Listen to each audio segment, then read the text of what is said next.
Hey guys, my name is Kane. I am the head of research and analytics at UpTrade. My name is Ben, and I'm part of the analyst team here at UpTrade as well. Awesome. So we have a pretty cool and exciting video for you guys today. It's a bit of an open discussion around some of the clients' questions around the crypto industry. So yeah, really keen to get into it. Yeah, I'm very excited as well. We had great engagement for all of our clients. They were very eager to ask us questions. The questionnaire got filled out pretty quickly. And so I think nonetheless, let's just delve into them. Yeah, definitely. Yep. So I think we'll start with one of the most popular we got, which was around, is the bull market over? So I think you may as well go ahead with this one, Ben. Yep, sure. Currently, as filming today, there is extreme fear in the market. There's a lot of different ways to answer this.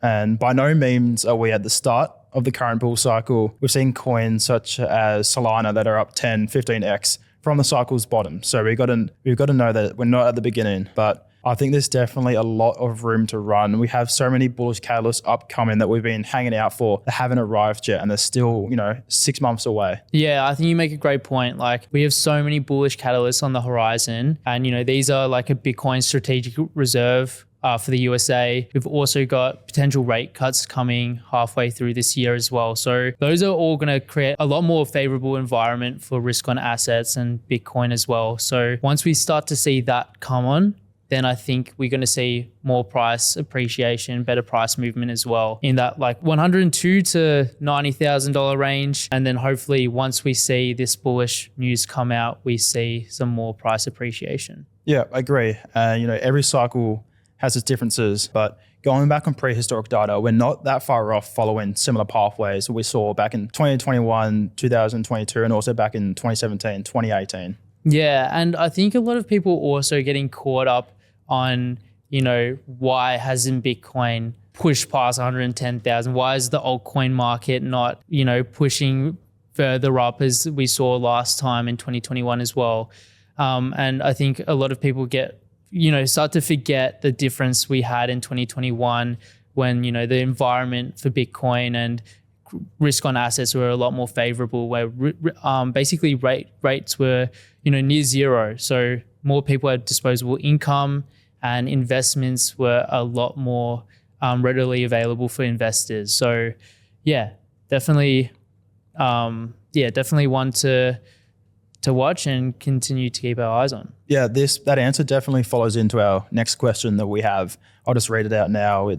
There is a lot of rapid change to geopolitical and economic policy coming from the USA. Has your team analyzed the threats to the crypto industry? Could you give an overall SWOT on Bitcoin? As I'm kind of late to this party, so I'm hoping for a trigger that could result in a sell-off to give me a more attractive price entry. Yeah, awesome. And I think, as you said, that does kind of correlate to what we did say around the economic policies and Bitcoin currently, sitting at the $95,000 mark, actually doing really well considering we've got such high interest rates and, inflation is still a problem in USA as well. So definitely correlates to the previous question. Yeah, and along with that SWOT analysis, there's opportunity.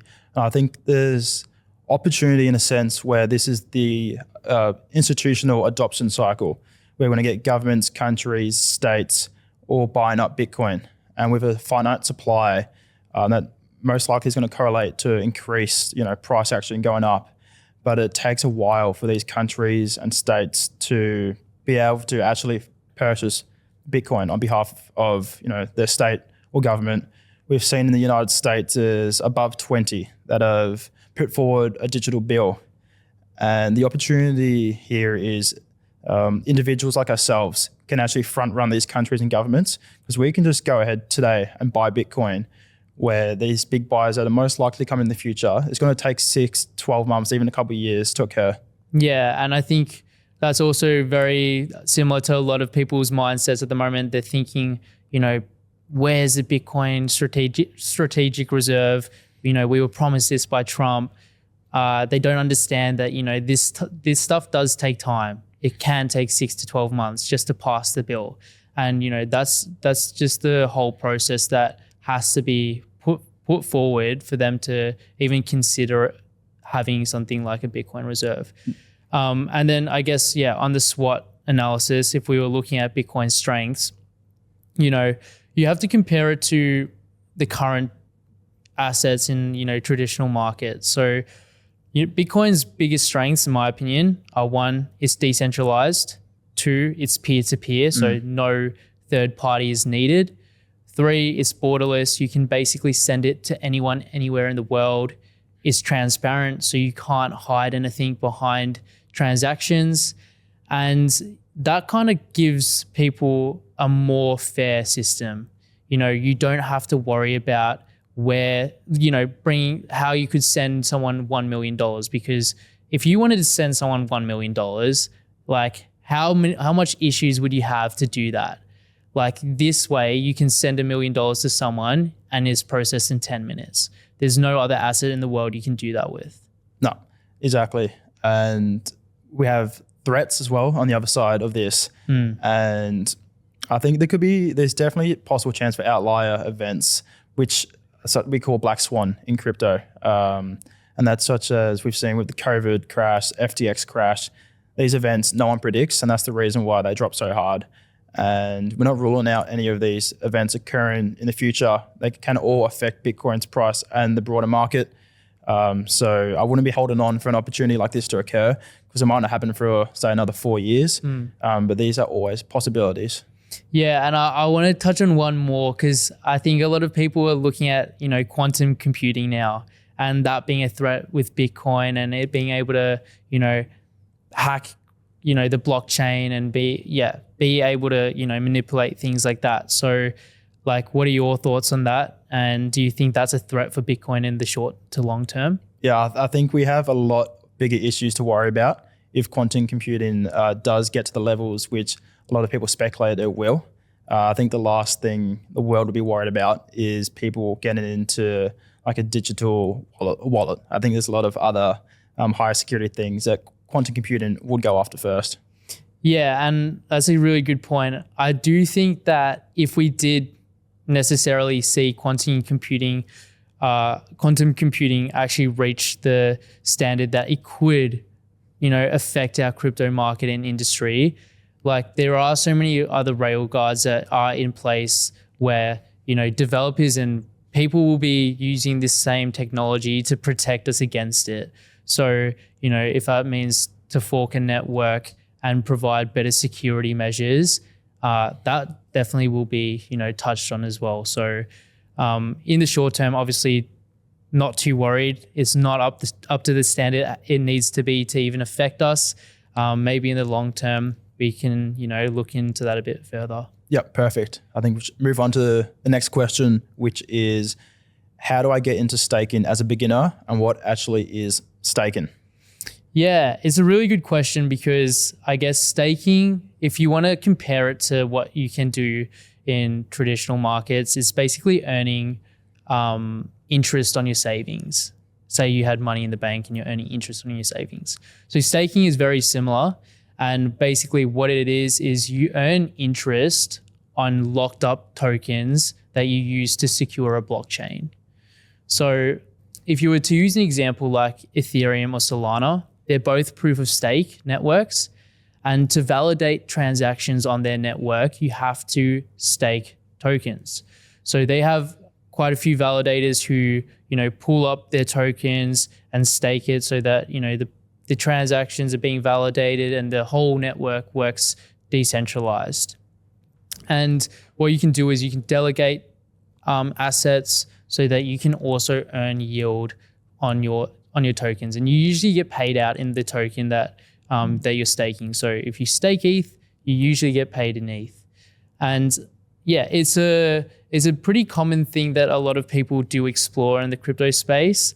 There are also risks involved, and maybe you could touch on a few of those if you'd like. Yeah, so staking as a beginner in crypto, there's probably two different options, and they both come with risk. The first option is you can actually stake on a centralized exchange. They offer pools where you can deposit your coins in, lock them up for a certain period. That may be anywhere from 7 days to 6 months.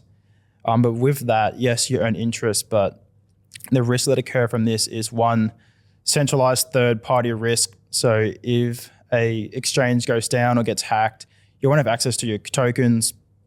Secondly, being locked up for, say, 30 days. And we know how volatile crypto can be. If your coin goes down 50% in a day, you don't have access to selling that token. So you have to hold throughout that span. And by the time your tokens unlock, you could be down 80%. Yeah, and I think liquidity is king in all markets. Having access to your liquidity is the most important thing. So, if you are looking to explore staking, you do have to understand that you are probably going to be subject to a lockup period and that you might not be readily available to access your funds. Yeah, and then so you can stake on an exchange such as Binance, but you can also stake on-chain, which validates a network. An example is BitTensor. You can stake Tau in your BitTensor wallet, and that pays a pretty good interest yield on your staking of BitTensor, very good passive income. And I also believe the amount of time staked could actually be instant. So once you unstake it, you receive your Tau instantly. So in that case, I really think that's a great option for somebody that holds Tau.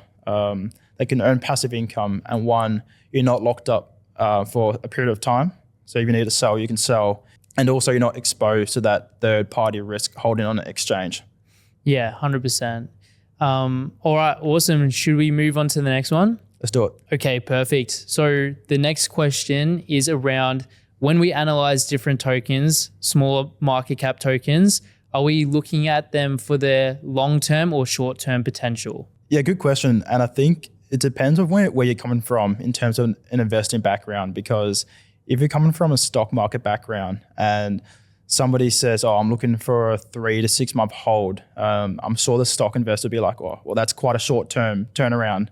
But if you're a native crypto investor and you're talking about holding a coin for over 6 months, I think a lot of people would be thinking, wow, you must have a lot of conviction in this. You're probably going to go through volatility. So I think it depends on the risk appetite and the background. But it's very different between crypto and stocks. Yeah, I agree. I think if you compare an investor in crypto to the stock market, 6 months in crypto feels like 5 years in the stock market. And, the long-term approach, I would say, maybe 12 months is looking more long-term. Anywhere holding something from 0 to 3 months is a lot more short-term.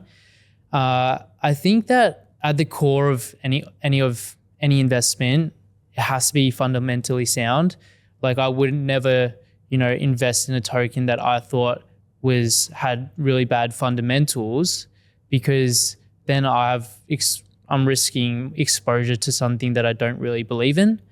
And that's where I think you have to kind of understand if you're going to be long or short or long term, holding a token. Yeah, so my views on different assets can change very quickly if narratives start to switch as well. So I guess it's just being open to adapting to different, investment opportunities, not also, falling in love with your bag, being able to kind of set that aside. And if you see a better opportunity, you should also be assessing that as maybe a rotation. So I guess, when you're assessing those two, it is hard, because I would say that, you should be assessing them the same way, unless you're a day trader. Obviously, if you're just going to swing it up and down, that's completely different.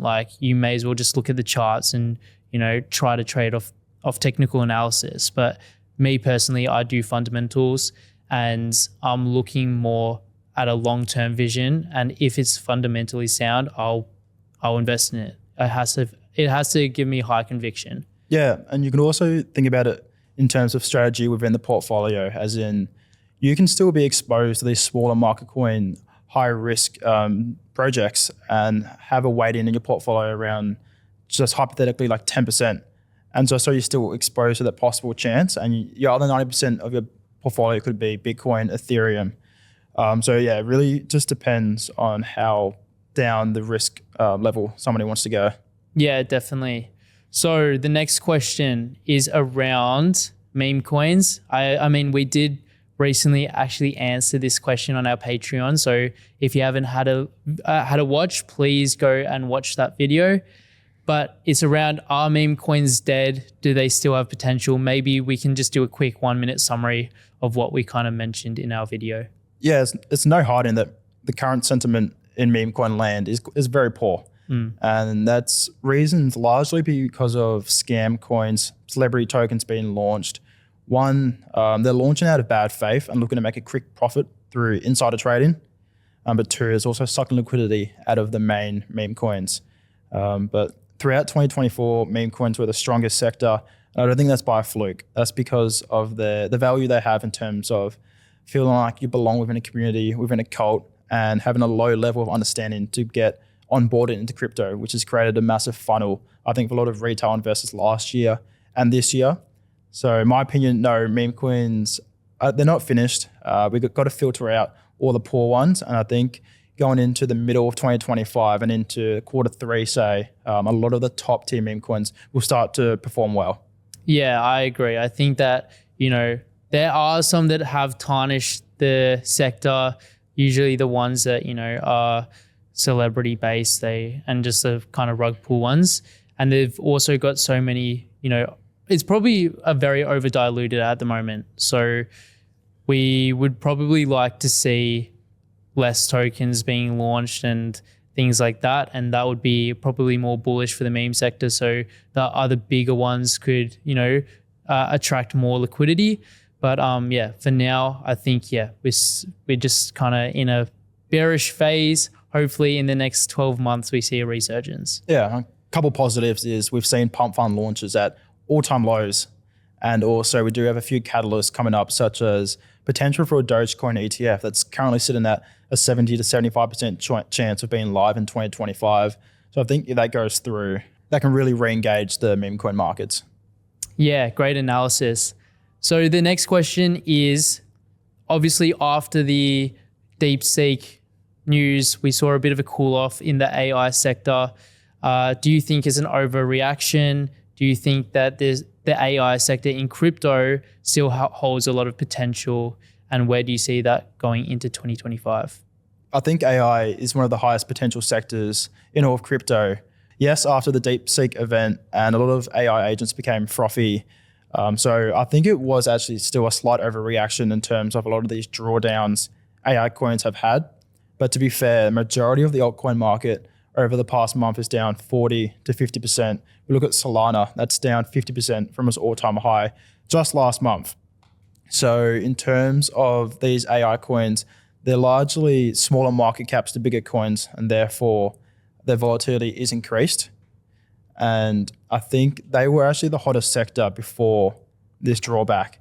And so that creates a fair value gap in terms of the amount they've gone up compared to where they were at before that. Is so much larger compared to another altcoin that hasn't moved. So that creates the opportunity to have these 80% pullbacks that some have had. So just wrapping that up, I think the potential is very high for AI coins. My analogy around them is you look back at crypto 6 years ago and the entire market cap was a lot smaller than what it was now. And if you look inside the top 10 coins of crypto 6 years ago, maybe 3 or 4 of them are currently in the top 10, but the entire crypto market cap has increased tenfold. Yeah, that's a great point. I think if we were to break this down a bit further, like step outside of crypto for a second, we've got AI is the biggest innovative sector or industry in the world at the moment. Like everyone's trying to build AI, everyone's trying to implement them into their current systems. So look, AI is definitely not something that's going away. It's probably going to become bigger and bigger over the next couple of years. If you compare it, like our advancement we've made from this year to 2 years ago, it's massive. We didn't have half of the systems in place we have now back 2 years ago. And that's a lot of it is to do with AI. So in my opinion, AI does have a spot in the crypto sector.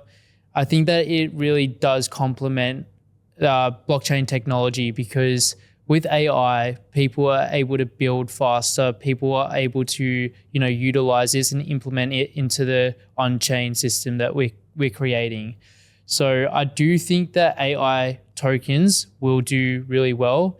Deepin tokens, AI agents, LLMs as well. There's some coming on chain. So things like that are going to be really big. Infrastructure as well. So there's a lot of innovation in the AI sector. I think we're just, as you said, we're in a situation where all the market is bleeding and AI are having a hit as well. We definitely both believe that AI still has a lot of room to grow and it's integral in terms of crypto's future. But we're just not 100% sure which projects they're going to be. Maybe they're not even live yet. Although I think we can, our top picks currently right now are around BitTensor, AI16Z. Do you have a few? Yeah, I think there's a few other plays like Virtuals, VVV, Venus, which is at LLM, and a few different infrastructure plays like Near Protocols doing some big things as well in the AI sector. So as you said, in the next couple of years, maybe there's bigger plays, but at the moment, I think we're just scratching the surface in terms of what AI can really do for blockchain. Yeah, moving on, the next question we have is on alt season. And will we have a strong alt season or will there be a diluted alt season due to the increased amount of coins in circulation? And will institutional money kickstart this alt season? Yeah, it's a really good question. I think I'll touch on the dilution part because I think it's been a really big factor in why alt seasons probably not been as strong this cycle. And look, if we compare it to something like in 2021, we have millions more tokens in the market, and that's because of things like Pump Fund, the meme coin frenzy, where everyone was launching their own tokens, and this results in liquidity becoming spread out a lot more thinly across these assets. So obviously you have in 2021 a lot less assets. So if you've got the same amount of liquidity, which is actually at a similar point as we had in 2021, in less tokens, they're going to perform better. But now we've got such a more vast amount of tokens and the same amount of liquidity, it's going to be, diversified across all those, and they're not going to perform as well.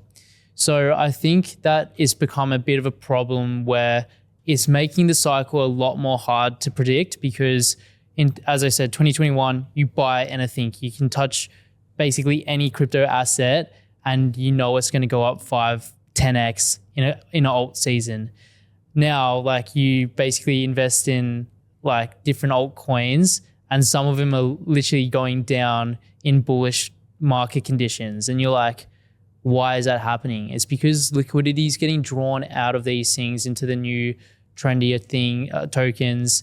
And the over dilution is causing only the strongest assets to perform well. Yeah, I would argue that we've had a mini alt season within this crypto cycle, such as we've had meme coins had their run, AI agents had their run, and then also the strong layer ones such as Sui and Solana all had very fast price movements.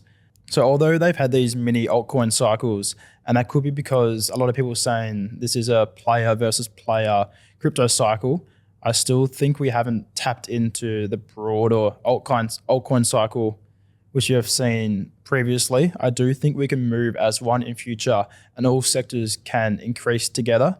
It won't just be sector by sector. And the question talked about, will institutional money increase or kickstart alt season? I'm not sure about this one. There's two sides to this because right now, institutional money is only focused on Bitcoin and everybody thought they're going to be focused on Ethereum, the leading altcoin, but they really just haven't tapped into that market, into the Ethereum ETFs. So why would right now institutional monies go into other altcoins? Yeah, that's a really good point. I think that, everyone was expecting Ethereum ETFs to onboard a lot more institutional money in 2024. They were pretty lackluster in performance, to be honest. There wasn't as much institutional interest as we expected. And you make a good point around other altcoins. I don't think that many institutions would even look at those if they're not looking at something like Ethereum or Solana because they're way more up the risk curve. And most institutional money is at a lower risk appetite. So they would be more or less looking at Bitcoin, Ethereum, Solana, and the blue chips. I've got some evidence to show why we actually haven't had an alt season yet. So back in 2021, at the peak of the altcoin market, coins ranked 5 to 100 in market cap were on average 350% higher than the 2018 altcoin peak, comparing the coins 5 to 100. And if you look at the current altcoin market, we're on average pretty much even between the 2021 peak and where we are currently between those 5 to 100 ranked crypto altcoins. And 47 out of those 95 are actually below or still under in terms of market cap ranked. Yeah, really good analysis there, Ben.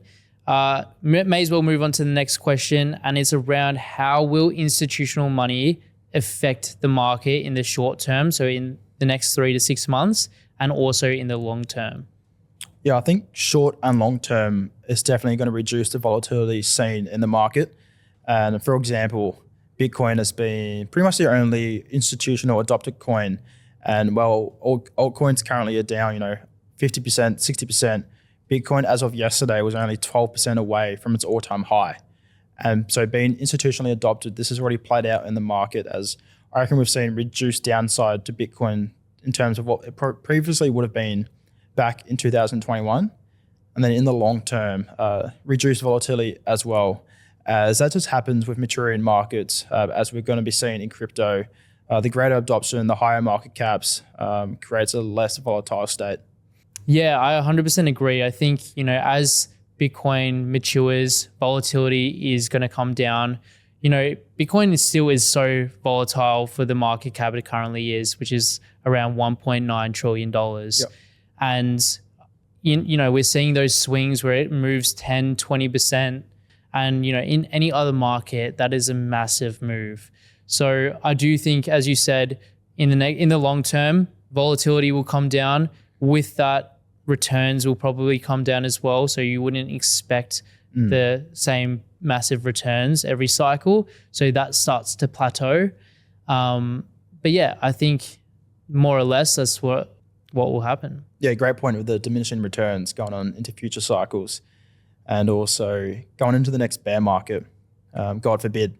But I do think Bitcoin, won't be going down as much as it has back in 2022, 23. It'll be a lot more stable. Awesome. So the next question is around gaming and GameFi. Is this sector still trending? Does it still have the potential a lot of people saw in 2020? What are your thoughts on that one, Ben?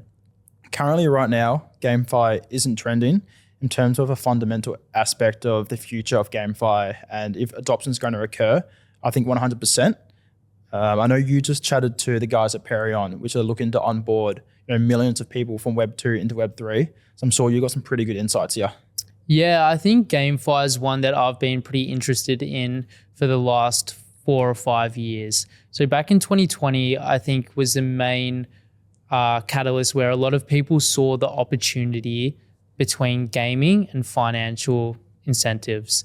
So basically being able to build an economy around a game. And it really made sense to me because obviously in today's age, we have Web 2 gaming where all the money is being distributed and only being earned by the developers or the game studio, whereas this system actually rewards their players as well as allows them to have full ownership over digital assets they hold. So it could be like in-game items, skins, and it could be like an NFT where it's tokenized. So being able to build an economy with a secondary market, this becomes a situation where a lot of investors and gamers become incentivized to play the game as well. But yeah, I think it's, if you compare it to why it hasn't been trending now, is because in 2020 and even today, we don't have the quality games that are needed for Web 2 gamers to make that transition to Web 3. Because at the core of any game, they have to be 1, enjoyable, and 2, engaging. So if that's not possible, then financial incentives aren't enough to be, the overall product to allow people to come and play their games. There has to be that actual fun and engaging sentiment to it as well. In a really short-sighted market, you could actually probably view gaming as a more medium to long-term approach, as it takes time to build, say, these AAA games. It takes 4 or 5 years, like you said, and to then adopt the user base. And so with these crypto investors currently, they're looking for the next shiny new thing. That's probably why they haven't taken off. But we saw back in 2021, like Axie Infinity, when that finally onboarded millions of users just for that one game, and we saw that price was one of the best performing altcoins. So once these AAA games that were funded back in 2020, 2021, and once they start being launched, 4 or 5 years down the track, which is either this year or next year, and this will definitely be the real catalyst that bridges the gap between Web 2 and Web 3 crypto gamers. Awesome. And the next question is, do we have any alpha on US citizens and tax implications coming up for US-based cryptocurrencies? Yeah, I think this is the question on so many people's lips at the moment, and it's around, is the US-based cryptocurrencies going to be tax exempt in USA? And that's a lot of speculation around XRP, HBAR, the likes of Cardano as well. Yeah, they're all tokens that are US based, and a lot of people are speculating that yes, they might be tax exempt. And that's off the back of Trump and his original statement that he wants to drive innovation in USA. And by doing so and making tax exemptions on US based cryptocurrencies, he's trying to make a crypto hub for USA where blockchain innovation is solely there.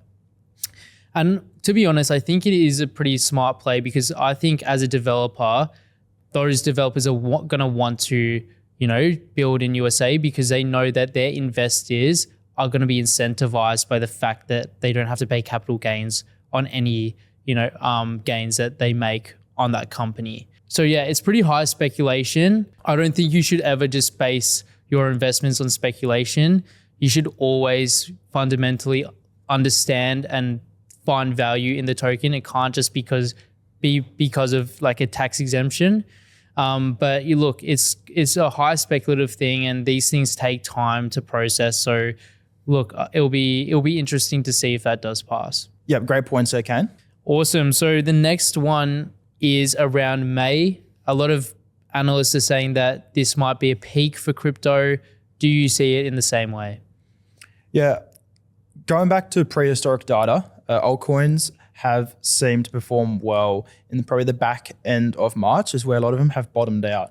And comparing back in 2021 to current price, I think a lot of altcoins now are finding the bottom. That might not be there yet. It might be another couple of weeks, might be a month. But I think the back end of March is where a lot of these altcoins are going to reverse. And that's will be the inflection point. In terms of May being up the top, I don't think that's true. And I think 9 times out of 10, when all the analysts are calling for a prediction such as the top being in this certain month, it doesn't come true, because everybody starts to front run themselves. In my opinion, I think altcoins could be performing very well in May, and maybe a short-term sell-off or short-term sell-off before that. But my guess on a peak would be towards the back end of 2025, heading into November, December, and even extending to early stages of 2026. Yeah, I agree with that statement, because if you were looking at the economic landscape as well, I don't think we'll have the rate cuts yet in May, maybe in the second half of 2025. And that's also going to be a really strong catalyst for risk on assets like crypto. And also with the Bitcoin strategic reserve, that's probably 6 to 12 months away, as we mentioned before. So that's also going to be a massive catalyst if that does pass. So I do think that, back end of 2025, early 2026 makes a lot of sense. Yep, very good there, Kane. Next question, does UpTrade plan on having a managed crypto fund? Yeah, so at this stage, there is no plan for a fund, because our primary focus is on the brokerage and offering the best service we can to our clients. That doesn't mean that, in the future we won't offer that, because that could be a service that we do offer our clients if that's what they're looking for. And we've even spoken internally about doing that as well. But at the moment, we are just more or less focusing on providing the best service we can to our clients. Nice. And the next question is around, what is the most dominant sector in 2025 for crypto? Okay, that's an interesting one. So for me, look, you can't shy away from real world assets at the moment. They're being the most dominant of 2025. So in the last 2 months have done really, really well. But I think that probably in the later half of 2025, we'll see probably a resurgence back into AI and infrastructure.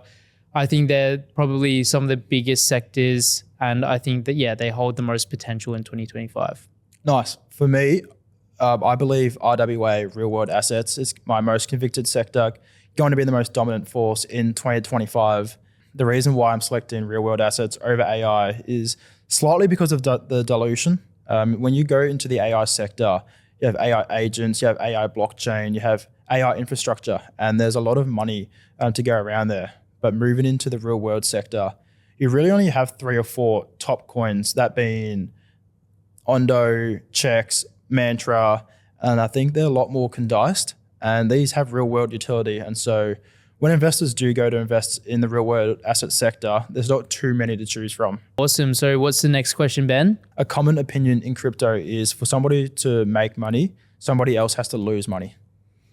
Yeah, I think that this can be a bit of a misconception in crypto because, look, crypto isn't necessarily a zero-sum game where one person makes money and someone loses the exact same amount of money.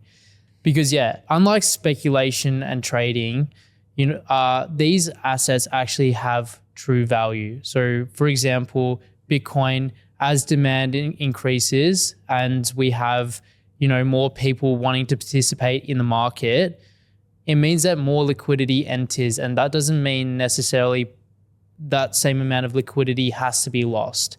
So as value is created, it means that, we have an asset that can appreciate in value without the same amount of money being lost. A really good example is like an airdrop. So an airdrop is like a loyalty program for a lot of projects who want to launch a token. And they could just end up airdropping 70% of their supply, and they might be valued at, say, $1 billion. And that's $700 million in free value that's being created. No one's actually necessarily lost any money there. So look, if you're going to be a short-term trader, yeah, maybe we do see a situation where for $1 that's made, someone is losing. As more people enter the market and more demand is increasing, yeah, we do see price appreciation through that. I really love this question, Kane. If you could go back in time and start over again, what would you change differently in investing in crypto? Yeah, that's a really good question. I think, look, a common rite of passage in crypto is that most people enter at peak FOMO where, they're buying at the peaks and losing a lot of money. So a lot of people's investment journeys kind of do start like that, where they end up losing money, they emotionally trade, they don't understand how to, juggle those emotions as well. So it's really important to be able to learn from those mistakes and also not take that as a situation where you can't come back from. Because look, people who do hold even through the bear market come out on the other side of a bull market and can actually be profitable. So yeah, for me, I think it's really being able to understand, to learn from failures. Yeah, if I could go back, I would tell myself it's okay to be patient when making investments in crypto. It's so easy, especially if you're doing this independently, solo, to get caught up in a coin that's gone 40%. You have your favorite influencer who you really don't know much about tell you this is a good buying opportunity. You buy it, you wake up the next day and the coin's down half of its value. So it's very important to filter out that noise, and there's so many different voices in the crypto industry. And that's what we really strive to do at UpTrade Alpha, is just create that one source of truth where we filter out all the noise, get the best evidence and research, and just present facts. It's really important. I think, yeah, myself as well, I'd be focusing less on the outside noise, more on the fundamentals and the bullish catalysts that were going to, create growth opportunity for that token or investment. So being able to do that, so then I'd also be able to create my own investment thesis really early on, and then understand the market more. So those are really key things. Nice. And then we've got a question on a single coin, that being Render, which is in the infrastructure sector. Yeah, Rend is a really interesting one. So it's in the DePIN, decentralized physical infrastructure. And what that is basically using physical infrastructure like GPUs or internet and being able to bring that on chain. And basically what Render is, it allows people to rent out their GPU power. And it's becoming more and more important because GPU chips are becoming less accessible. They're limited at the moment and they're used a lot in AI and gaming. So being able to use that for companies are going to have to be able to use those, and they can rent it off people who aren't utilizing their full potential of their GPU power. So they can earn money on their untapped GPU power, and these companies can also access it at lower costs. So yeah, really interesting one. And I think that it's one that will probably do well as altcoins continue to rise, but also DePIN hasn't performed very well in the last couple months. There's been a bit of a narrative switch into more trendier things. So yeah, I think that one will be looking for another narrative switch back to there. Yeah, and the last one is going outside of crypto. It's about if the US was to change its ways and go back to being backed by gold, how will that change the global and US financial system? Yeah, it's an interesting one because obviously we had a lot of currencies that were backed by the gold standard back in the 19th century and early 20th century. I think it was in 1970s that was actually abolished and they became a more free currency for USA. For the US to go back to a gold standard, it would need a massive reset in their financial system because it would create a situation where they obviously at the moment don't have enough gold in their treasury for the amount of dollars they have. So they would have to start to deflate their currency and create or potentially create a new currency if that was to happen because yeah, they have inflation and they print at pretty high rates.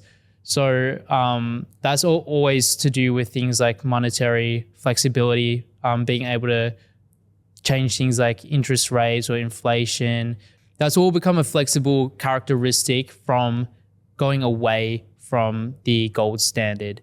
So yeah, when they first abolished the gold standard, the flexibility became a really big thing because then they could promote their economic growth more readily as well. So they didn't have to be, backed by a certain standard.